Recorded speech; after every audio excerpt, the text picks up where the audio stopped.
سلام علیکم ملګرو په دې سیټ دا ویډیو پلی کوم.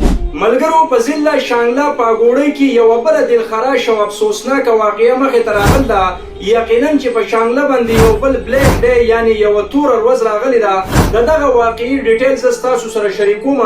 سملګرو انفارمیشن راولېږل ډیر زیات په خپه شوم. دا زړه مې ډیر خپه شو نو لازمي مې وغوښته چې دغه ډیټیلز تاسو سره شیر کړم. ملګرو د یوې کړي اته کسان وفات کیږي په یو جیپ کې په یو اکسیډنټ کې.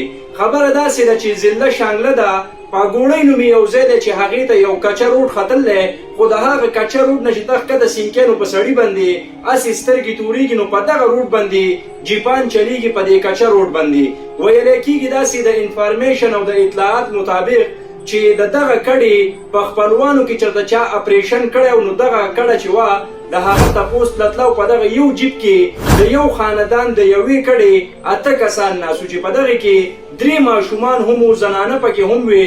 نو دغه جیپ د دې کچه روډ نرغښتی او تاسو ته په دې تصویرانو کې ښکارېږي چې د څنګه تاترین نه دغه جیپ الوتی دی نه د هغه جیپ پته لګي. هغه جیپ بالکل ټوټې ټوټې شوی دی او په دغه واقعه کې اته کسان وفات شوي دي. د یو کور د یو خاندان د یوې کډې اته کسان په دغه جیپ کې وفات شوي دي. په ماشومانو هغه تصویران چې مې وکاته کوم چې په دغه جیپ کې نور کسان و زنانه وې پکې د هغه زنانو تصویران هم ماته یو ملګري راولېږله.